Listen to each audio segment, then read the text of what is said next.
update situasi Kamtibmas pada hari Kamis tanggal 28 Januari 2021. Informasi yang pertama kami sampaikan terkait dengan pelaksanaan operasi justisi per tanggal 27 Januari 2021. Tim gabungan telah melakukan penindakan sebanyak 560.160 kali dengan sanksi sebagai berikut. Pertama, memberikan teguran baik teguran lisan maupun teguran tertulis. Teguran lisan sebanyak 458.701 kali dan teguran tertulis sebanyak 55.992 kali. Kemudian 2 denda sebanyak 1.082 kali dengan nilai denda Rp92.768.000. Yang ketiga, penutupan tempat usaha sebanyak 39 kali. Dan yang keempat, sanksi sosial atau kerja sosial sebanyak 44.346 kali. Kemudian informasi yang kedua yang kami sampaikan terkait dengan pertanyaan program 100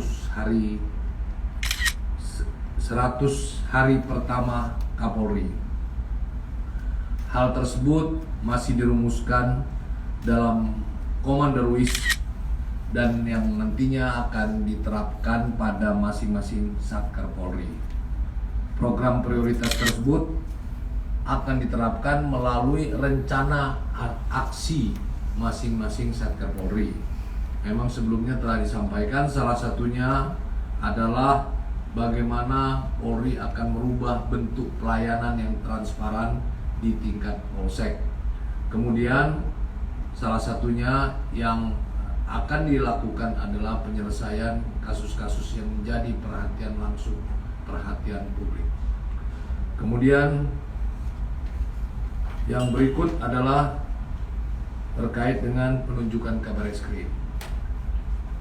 Mekanisme penunjukan Kabareskrim telah diatur oleh SSDM Polri, nantinya akan dibicarakan di tingkat Wanjakti Polri, dan siapa yang akan ditunjuk merupakan kewenangan dari Bapak Kapolri.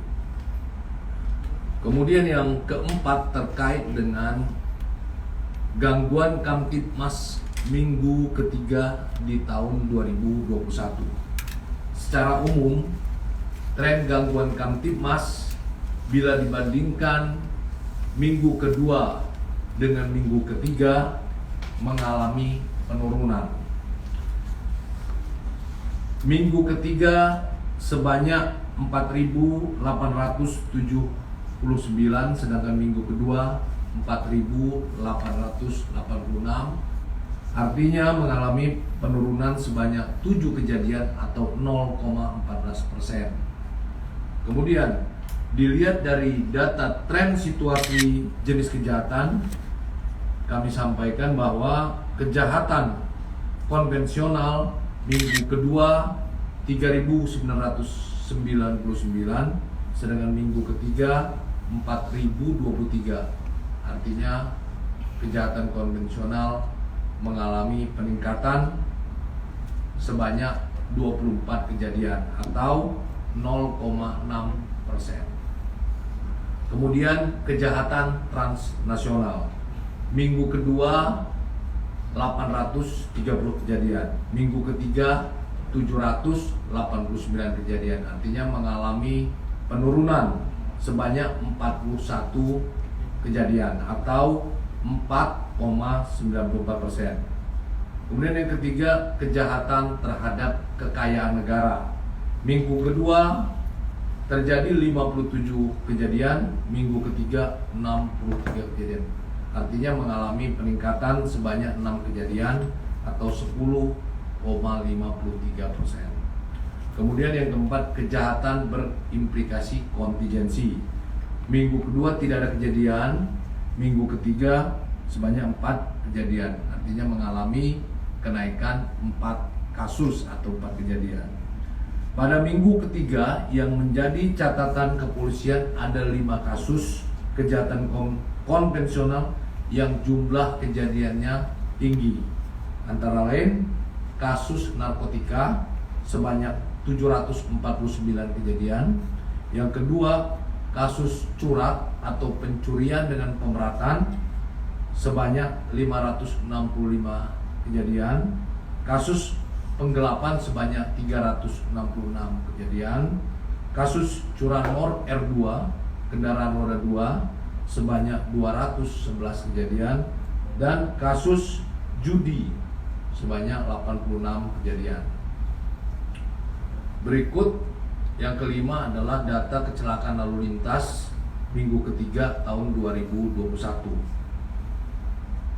Jumlah angka kecelakaan lalu lintas di minggu ketiga sebanyak 988 kejadian.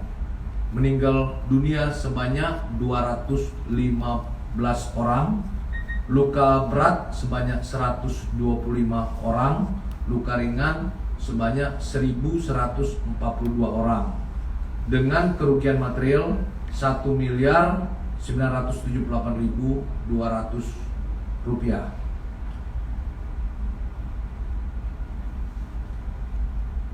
Dua, jumlah angka laka lantas dibandingkan dengan minggu kedua, jumlah kecelakaan sebanyak 959 kejadian.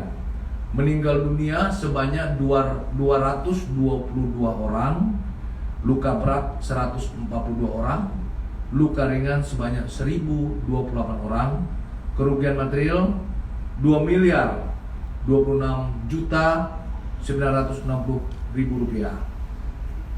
Bila data di atas dibandingkan angka laka lantas minggu kedua dan minggu ketiga, berarti mengalami kenaikan sebanyak 29 kejadian atau 2,93%.